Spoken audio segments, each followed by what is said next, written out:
Class 12th students, अभी तक हमने गॉजेस लॉ के बारे में पढ़ा है। अब उसके एप्लीकेशंस को किस तरह गॉज लॉ की हेल्प से हम इलेक्ट्रिक फील्ड निकालते हैं, उसके एप्लीकेशन को यहाँ पे देखेंगे। तो गॉज लॉ इलेक्ट्रिक फील्ड की कैलकुलेशन के लिए काफी इजी होता है। मतलब गॉस लॉ की हेल्प से हम इलेक्ट्रिक फील्ड बहुत ही आसानी से निकाल सकते हैं। तो पहला जो हमारा केस है दैट इज फर्स्ट, पहले हम लिख लेते हैं एप्लीकेशंस ऑफ गॉजेस लॉ।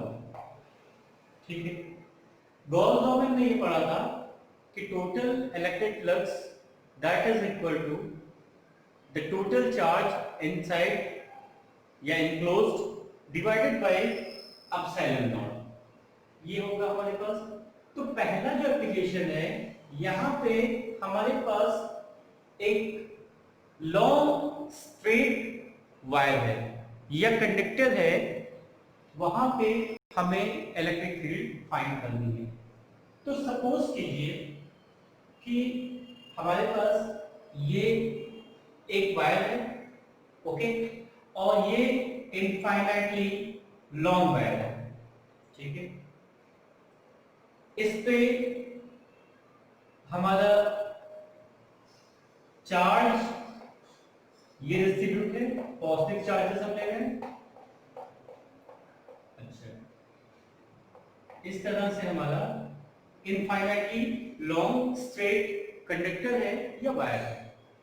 तो इसके लिए इलेक्ट्रिक फील्ड फाइंड करने से पहले हमें एक गॉसियन सरफेस ड्रॉ करना पड़ेगा। गॉसियन सरफेस क्या होता है? एक सिमेट्रिकल सरफेस होता है जहां पे हमारी इलेक्ट्रिक फील्ड सेम रहती है। तो इसके लिए जो सबसे कन्वीनियंट हमारे पास गॉसियन सरफेस है वो है हमारा सिलेंडर, क्लोज सिलेंडर। सपोज कीजिए यहां से हमें इस डिस्टेंस पे इलेक्ट्रिक फील्ड फाइंड करनी है, तो यहां पे हम एक गॉसियन सरफेस जिसको हम कह रहे हैं सिलेंडर एक ड्रॉ कर लेते हैं। ठीक है, ये हमारा सिलेंडर जो है ये बिहेव करेगा as a Gaussian surface. Gaussian surface, Gaussian surface क्या होता है और किस तरह हम चूज करते हैं, उसकी प्रॉपर्टीज लास्ट लेक्चर में हमने डिस्कस की है। ये डिस्टेंस भी हमारी सेम रहेगी। मान लीजिए ये डिस्टेंस हमारी x है, ये डिस्टेंस भी x हो जाएगी। अच्छा, अब ये जो सिलेंडर हमने गॉसियन सरफेस लिया है, इसकी लेंथ हम l ले रहे हैं।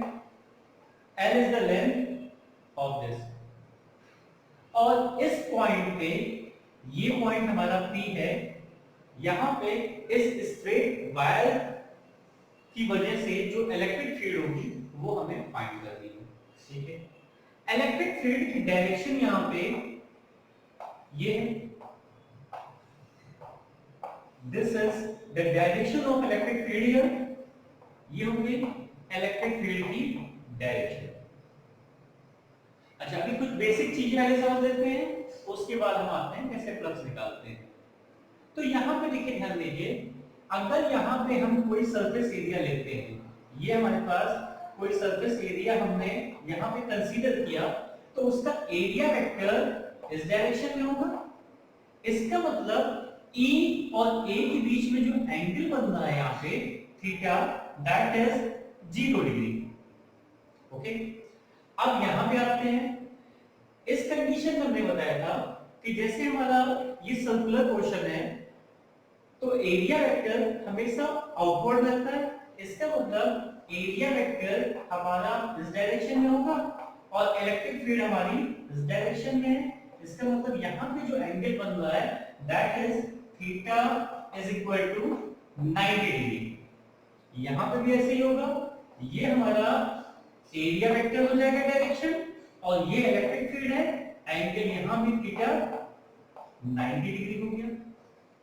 तो ये सारी चीजें हमारी यहाँ पे हो गई। अब इसके बाद आते हैं हम कैसे इलेक्ट्रिक फील्ड गॉस लॉ की हेल्प से यहाँ पे फाइंड करेंगे। तो लास्ट लेक्चर में हमने ये डिस्कस किया कि अगर हमारा चार्ज यूनिफॉर्मली डिस्ट्रीब्यूटेड है अलोंग अ लेंथ, तो हम एक क्वांटिटी वहां पे हमने डिफाइन की थी, that is lambda is equal to q upon l। और लैम्डा मतलब क्या था? Lambda linear charge density. इसका मतलब यहां से हम लिख सकते हैं q is equal to lambda into l। ये फॉर्मूला हम यहां लिख देते हैं, हमें यूज करना पड़ेगा q is equal to lambda l। ठीक है, लीनियर चार्ज डेंसिटी कूलम्ब पर मीटर इट्स यूनिट। तो ये चीजें हो गई। इसके बाद देखिए हमारे पास फ्लक्स कैलकुलेट करने का दो फॉर्मूला है। पहला फॉर्मूला हमारा क्या है?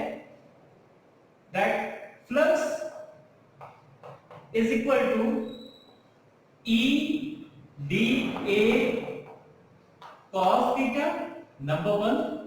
और सेकेंड फॉर्मूला हमारा जो गॉस लॉ से है, total flux that is equal to Q inside और एनक्लोज अपॉन साइन। ठीक है, इन दोनों की वजह से हम फ्लक्स निकालते हैं। अच्छा, फ्लक्स निकालने के लिए हमें यहाँ पे देखना पड़ेगा कितनी हमारे पास सरफेस है। तो एक सरफेस, ये फ्लैट सरफेस अपर पार्ट हो गया सर्कुलर। ऐसे ही एक फ्लैट सरफेस, जैसे ये चौक है हमारा, ये सिलेंडर हो गया, ये एक फ्लैट सरफेस नीचे हो गया, एक फ्लैट सरफेस ऊपर हो गया, और ये बीच में क्या हो गया? Curve surface area. इसका मतलब हमारे पास तीन सरफेस हो गए। तो इन तीन सरफेसेस को हम अलग अलग नेम दे देते हैं। ये जो सरफेस है इसको हम नेम देते हैं S1 सरफेस 1, इसको S2 और इसको हम दे दे रहे हैं S3। तो इसका मतलब इस फॉर्मूले से जब हम फ्लक्स निकालेंगे तो हमारा फ्लक्स क्या हो जाएगा? That is 5 is equal to 5S1 first surface का प्लस 5S2 प्लस 5S3। अच्छा, अब देखिए, ध्यान दीजिए, S1 सरफेस हमारा है, तो S1 में इलेक्ट्रिक फील्ड हर जगह यूनिफॉर्म है। इसका मतलब यहां पे हम फॉर्मूला लिखेंगे E इंटू DS1, इसकी जो एरिया है। यहां पे क्या होगा? देखिए, ध्यान दीजिए, सेकेंड इसको लिया हमने S2 में एंगल हमारा 90 बन रहा है। इसका मतलब जो फॉर्मूला होता है E DS2 cos 90। अच्छा, सिमिलरली हमारा हो जाएगा थर्ड सरफेस के लिए E DS3 cos 90। ये सारी चीजें हो जाएंगी हमारे पास। इसका मतलब ये हो गया cos 90 की वैल्यू हमारे पास 0 होती है, ये cos 90 0 हो गया। तो टोटल फ्लक्स यहां से हमारे पास आ गया 5 E DS1। मतलब जो सरफेस हमारा S1 है, कर्व सरफेस, वही हमें यहां पे क्या कर रहा है? फ्लक्स प्रोवाइड कर रहा है। तो इसकी एरिया जब हम लिखेंगे तो हमारे पास आ जाएगा 5, that is E and curve surface area of this one. तो कर्व से सरफेस एरिया सिलेंडर की होती है 2 पाई RH, और H की जगह हमने क्या लिया है? यहाँ पे L लिया है, तो ये हमारे पास हो जाएगा A इंटू 2 पाई, ये डिस्टेंस हमने X ली थी, तो ये हो जाएगा XL। ये आ गया हमारे पास, इसको इक्वेशन ए कर ले रहे हैं। अच्छा, इसके बाद देखिए, ध्यान दीजिए, हमारे पास गॉस लॉ से ये आता है फॉर्मूला कि total flux that is equal to Q inside upon epsilon naught. तो Q यहां पे कितना होगा? टोटल चार्ज, उसके लिए हमने यहां पे ये फॉर्मूला निकाला। इसका मतलब 5 हमारा जो टोटल हो जाएगा गॉस लॉ से, that is Q inside upon epsilon not. Q inside means lambda into L upon epsilon naught. ये हमारा इक्वेशन हो गया बी।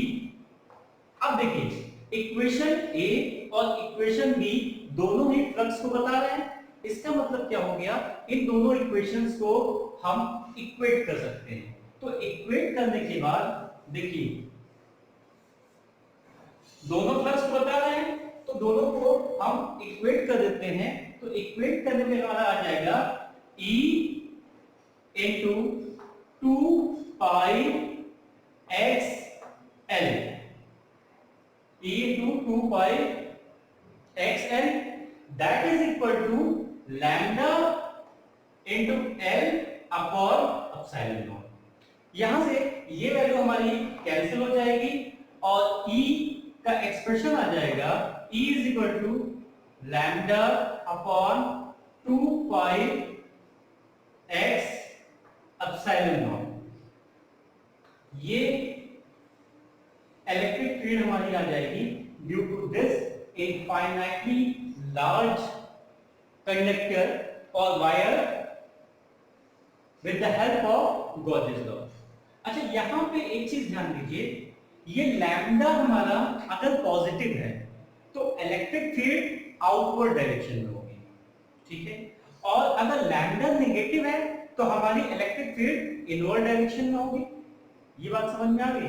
तो ये हमारा फॉर्मूला हो गया। अच्छा यहाँ पे एक चीज ध्यान दीजिए, इस x को हमने यहाँ पे ये डिस्टेंस लिया है। अच्छा इसको हम r भी कर सकते हैं, चलिए r कर लेते हैं, देखते हैं क्या आता है हमारे पास रिजल्ट। तो देखिए ध्यान से यहाँ पे ये हमारे पास आएगा E is equal to lambda 2 pi epsilon naught r। इसको अगर r के टर्म्स में लिख दें, अब देखिए इलेक्ट्रिक फील्ड जो डेफिनेशन से हमने फॉर्मूला पढ़ा था उसमें हमारी electric field that is proportional to 1 upon r square, और यहां पे जो इलेक्ट्रिक फील्ड आ रही है that is proportional to 1 upon r। ये रिजल्ट बहुत इंपॉर्टेंट है यहाँ पे कि सिंगल चार्ज हम लेते हैं तो E कैसे वेरी करता है, और जब इनफाइनाइटली लॉन्ग स्ट्रेट वायर हमने लिया जिसका लीनियर चार्ज डेंसिटी लैम्डा थी और हमने इलेक्ट्रिक फील्ड निकाला, तो हमारे पास E का वेरिएशन ये आया 1 अपॉन r के थ्रू। तो ये हमारा पहला एप्लीकेशन हो गया जिसमें हमने गॉस लॉ की हेल्प से इलेक्ट्रिक फील्ड यहाँ पे फाइंड की। अच्छा अब इसी को अगर हमें वेक्टर फॉर्म में लिखना हो तो इसको हम लिख देंगे E n है। अच्छा n वेक्टर हमारा क्या है ये समझिए, n is a radial unit vector. n जो है हमारा क्या है, रेडियल यूनिट वेक्टर है in the plane normal to the vector या वायर पासिंग, वायर जिस नॉर्मल वेक्टर में पास कर रहा है उस प्लेन में जो नॉर्मल वेक्टर है वो हमारा n हो जाएगा। तो ये हमारा पहला एप्लीकेशन हो गया जो गॉस लॉ का था। दूसरे एप्लीकेशन में हम ये बताएंगे कि कैसे इनफाइनाइट लॉन्ग शीट है हमारे पास और वहां पे हम कैसे इलेक्ट्रिक फील्ड गॉस लॉ की हेल्प से निकालेंगे।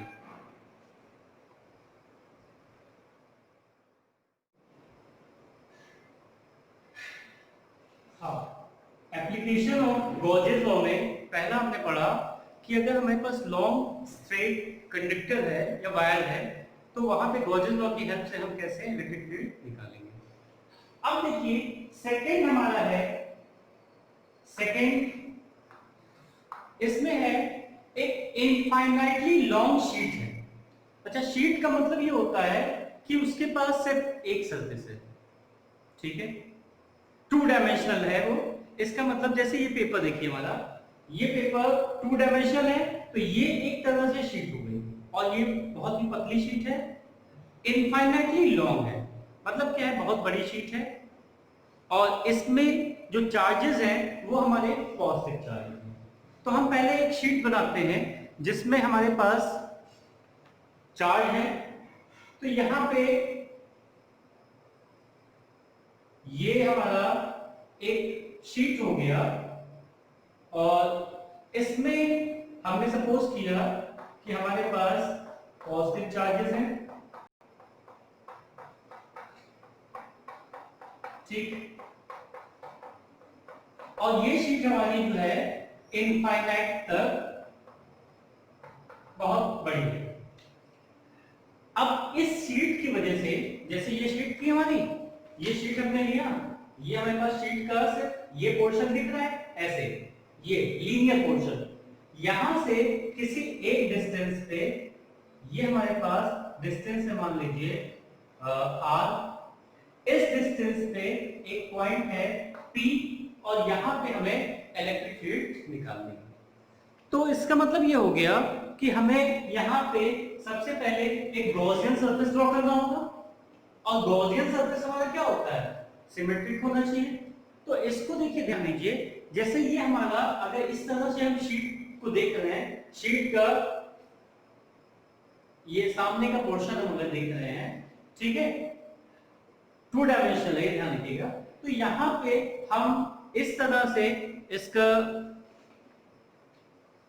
गॉसियन सरफेस ले सकते हैं। ये भी देखिए, इस तरह से अगर ये लेते हैं कि एक ये भी यहां पे ऐसे पास कर रहा है, इसका मतलब ये भी एक गॉसियन सरफेस हमारा हो सकता है, इधर और इधर, इस तरह का भी ये बन सकता है क्यूबॉइडल। या हम इसमें सबसे इजी है कि हम सिलेंड्रिकल गॉसियन सरफेस ले लें, क्योंकि सिलेंडर के बारे में हम बहुत कुछ जानते हैं, इससे पहले भी सिलेंडर के बारे में पढ़ा। इसका मतलब कि गॉसियन सरफेस जो हमारा, वो हम कोई भी चूज कर सकते हैं, but that should be close and symmetrical, ठीक है। तो यहां पे हम क्या कर रहे हैं कि एक गॉसियन सरफेस एज्यूम कर रहे हैं, जो कि हमारा एक सिलेंडर है, ये मान लीजिए, ये हो गया सिलेंड्रिकल, और ये इसके एंड्स हो गए। अब देखिए, ध्यान दीजिए, यहां से ये जो क्रॉस सेक्शनल एरिया हमने ली है, ये r डिस्टेंस पे है, तो यहां भी ये डिस्टेंस हमारे पास r होनी चाहिए, तभी ये क्या होगा, सिमेट्रिकल होगा। अच्छा, अब देखिए, ध्यान दीजिए, यहां पे इलेक्ट्रिक फील्ड की डायरेक्शन हम देख लेते हैं। तो इलेक्ट्रिक फील्ड की डायरेक्शन हमारे पास ये पॉजिटिव चार्ज है, तो इलेक्ट्रिक फील्ड ये हमारे पास इस डायरेक्शन में है इलेक्ट्रिक फील्ड, और यहां पे क्योंकि ये इस पे इतनी पतली शीट है कि सिर्फ इस पे पॉजिटिव चार्ज ही है, पीछे और कोई चार्ज नहीं है, तो इसकी वजह से जो इलेक्ट्रिक फील्ड होगी वो इस डायरेक्शन में होगी, ये इलेक्ट्रिक फील्ड होगी। अच्छा, अब एरिया वेक्टर के बारे में हम बात करते हैं। तो एरिया वेक्टर हमेशा नॉर्मल टू द सरफेस होता है, इसका मतलब एरिया वेक्टर भी हमारा इस डायरेक्शन में है, और यहां पे भी एरिया वेक्टर इस डायरेक्शन में है, आउटवर्ड होता है, ठीक है। अच्छा, अब ये देखते हैं हम, यहां पे ये जो सरफेस आ रही है हमारे पास, कर्व सरफेस एरिया, यहां पे हमारा एरिया वेक्टर कैसा है। तो अगर यहां पे हम कोई सरफेस लेते हैं, तो सरफेस के नॉर्मल एरिया वेक्टर होता है, हमें पता है, ठीक है। और यहां पे इलेक्ट्रिक फील्ड क्या हो गई, इलेक्ट्रिक फील्ड इस डायरेक्शन में, इसका मतलब यहां पे जो एंगल बन रहा है 90 डिग्री बन रहा है, और यहां पे जो थीटा बन रहा है दैट थीटा इज 0 डिग्री। तो यहां पे भी 0 डिग्री हो गया, और यहां पे भी 0 डिग्री हो गया, ये सारे तो हमारे कंस्ट्रक्शन हो गए। अच्छा, अब देखिए, ध्यान दीजिए, ये जो शीट है हमारी, इस तरह की ये शीट है, ठीक है, और इसमें से ये सिलेंडर पास कर रहा है, सिलेंडर पास कर रहा है, इसका मतलब ये जो पोर्शन है, ये क्रॉस सेक्शनल एरिया, यही पोर्शन उस शीट से पास कर रहा है जिसमें हमारे पास चार्ज है। इसका मतलब यहां से हमारे पास ये पोर्शन जो सिलेंड्रिकल क्रॉस सेक्शनल एरिया थी, उतना ही पोर्शन यहां से पास कर रहा है जिसमें चार्ज है हमारे पास। तो चार्ज है, इसका मतलब इसको हम शेड कर लें अगर, ठीक है। अब इस क्रॉस सेक्शनल एरिया को हम ले रहे हैं S, इस क्रॉस सेक्शनल एरिया को भी हम S ले ले रहे हैं, तो ये भी कितनी हो जाएगी हमारे पास, S हो जाएगी, बात समझ में आ गई। अच्छा, अब इसकी लेंथ हमारे पास कितनी हो जाएगी, R plus R, 2R length हो जाएगी। ये सारी तो हमारे कंस्ट्रक्शन हो गया, कहां हम फाइंड करना है, और किस ई और ए के बीच में क्या डायरेक्शन है, कितना चार्ज इनक्लोज्ड है, ये सारी चीजें हो गई। अब चूंकि ये एक हमारे पास टू डायमेंशनल ऑब्जेक्ट है, तो टू डायमेंशनल के लिए हम लोगों ने एक टर्म डिफाइन किया है, that is sigma. Sigma is equal to surface charge density, और ये हो जाती है Q अपॉन A। इसका मतलब हो गया Q यहां पे जितना इनक्लोज होगा that is sigma into A। ठीक है, सिग्मा इनटू A, ये हमारा टोटल चार्ज इनक्लोज हो जाएगा यहां पे। ठीक, अब हम सरफेसेस को काउंट करते हैं। पहला सरफेस ये हमारा हो गया, इसको मान लीजिए हमने 1 मान लिया, S1। ठीक है, इसको सेकंड मान लिया S2, और ये जो कर्व सरफेस है इसको हम S3 मान लेते हैं। तो टोटल फ्लक्स जब हम कैलकुलेट करेंगे तो तीनों सरफेसेस का जो फ्लक्स होगा उसको हम कैलकुलेट करेंगे। तो देखिए ध्यान दीजिए, हमारे पास टोटल फ्लक्स जो हो जाएगा ये हो जाएगा phi1 plus phi2 plus phi3। तो फर्स्ट सरफेस हमारा क्या है, फर्स्ट सरफेस हमने इसको लिया है, यहाँ पे E और A के बीच में जो एंगल है वो 0 डिग्री है। इसका मतलब यहाँ पे जो फ्लक्स आ जाएगा वो आ जाएगा E S1, इसकी एरिया है, और cos 0, cos 0 का मतलब 1। ठीक है, अच्छा अब हमारे पास सेकंड ये सरफेस है, तो यहां पे भी हमारा सिमिलर वही हो जाएगा E S2, अच्छा प्लस E S3, ये जो सरफेस था, लेकिन यहाँ पे cos 90 0 है, इसका मतलब ये 0 हो गया, 0 हो गया, इसका मतलब इसको हटा देते हैं। अच्छा अब देखिए ध्यान दीजिए, यहाँ पे हमारे पास S1 और S2 सेम है, इसका मतलब हम ले रहे हैं S1 is equal to S2 is equal to A ले रहे हैं। तो ये हमारे पास फॉर्मूला हो गया EA प्लस EA, इसका मतलब हो गया 2E मल्टीप्लाइड बाय A। ये हमारे पास फ्लक्स हो गया जो मैथमेटिकल फॉर्मूला से हम कैलकुलेट करते हैं। अब हमारे पास इसको इक्वेशन 1 कर देते हैं, गॉसेस लॉ पे आते हैं। तो गॉसेस लॉ हमारा क्या कहता है, total flux phi that is equal to Q inside. Q inside का मतलब क्या हो गया, sigma into A, sigma A upon epsilon naught. ये इक्वेशन हो गया सेकंड हमारे पास। ठीक है, अब देखिए ध्यान दीजिए, यहाँ पे इन दोनों को अगर हम इक्वेट करते हैं तो हमारे पास हो जाएगा 2EA from first and second, 2EA that is equal to sigma A upon epsilon naught. A से A कैंसिल हो जाएगा क्योंकि ये एरिया हमारा इसके बराबर ही है। ठीक है, तो ये हमारे पास फॉर्मूला हो जाएगा E is equal to sigma upon 2 epsilon naught. ये फॉर्मूला आ गया इलेक्ट्रिक फील्ड का। अच्छा अब यहां पे ध्यान देने वाली बात यह है कि हमारे पास जो शीट थी वो इनफाइनाइटली लॉन्ग शीट थी। तो इनफाइनाइटली लॉन्ग शीट का मतलब क्या होता है, इनफाइनाइटली लॉन्ग शीट का मतलब ये हो गया कि ये शीट इतनी लंबी है कि ये डिस्टेंस हमारा जो है इसके आगे नेग्लिजिबल है। तो इस फॉर्मूले के रिजल्ट को देखिए, इस रिजल्ट में हमारे पास इस डिस्टेंस का कोई यूज नहीं है। इसका मतलब ये डिस्टेंस अगर यहां होगी तो भी हमारे पास इलेक्ट्रिक फील्ड पे कोई भी इफेक्ट नहीं पड़ेगा उस डिस्टेंस से।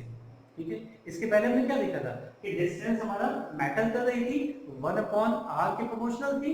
यहां पे हमारे पास डिस्टेंस मैटर नहीं कर रही है।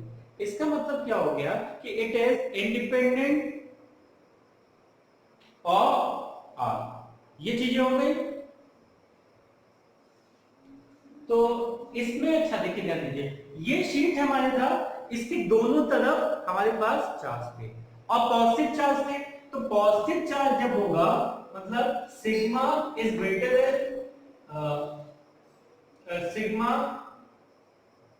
देन 0 और सिग्मा इज लेस देन 0। इस कंडीशन में E हमारा आउटवर्ड होगा और और इस कंडीशन में ई हमारा इनवर्ड होगा। ये सारी चीजें आपकी क्लियर हो गई। अब यहाँ पे एक चीज और है, अगर ये शीट, ये जो हमारा शीट है, इस पे एक ही तरफ चार्ज हो, दोनों तरफ चार्ज ना हो, अगर एक ही तरफ चार्ज होगा तो ये फॉर्मूला हमारा बन जाएगा E is equal to sigma upon epsilon naught if the charge is on one side of the sheet। तो ये दो एप्लीकेशंस हो गए हमारे गॉर्जेस लॉ के। अब एक एप्लीकेशन हमारा है स्फेरिकल शेल के डिफरेंट पॉइंट्स पे हम उसको फाइंड करते हैं, उसको नेक्स्ट में डिस्कस करेंगे क्योंकि वो बहुत ज्यादा इंपॉर्टेंट है। इससे भी कई बार क्वेश्चंस आते हैं, इसके पहले वाले से कई बार क्वेश्चन आते हैं। गॉर्जेस लॉ से इनफैक्ट एक क्वेश्चन कंपलसरी है, चाहे बोर्ड हो चाहे कॉम्पिटिटिव एग्जाम हो आपका। तो आई होप कि ये दोनों टॉपिक आपके क्लियर हो गए होंगे। नेक्स्ट वीडियो में हम शेल के बारे में, वहां पे कैसे इलेक्ट्रिक फील्ड फाइंड करेंगे, उसके बारे में डिटेल में स्टडी करेंगे।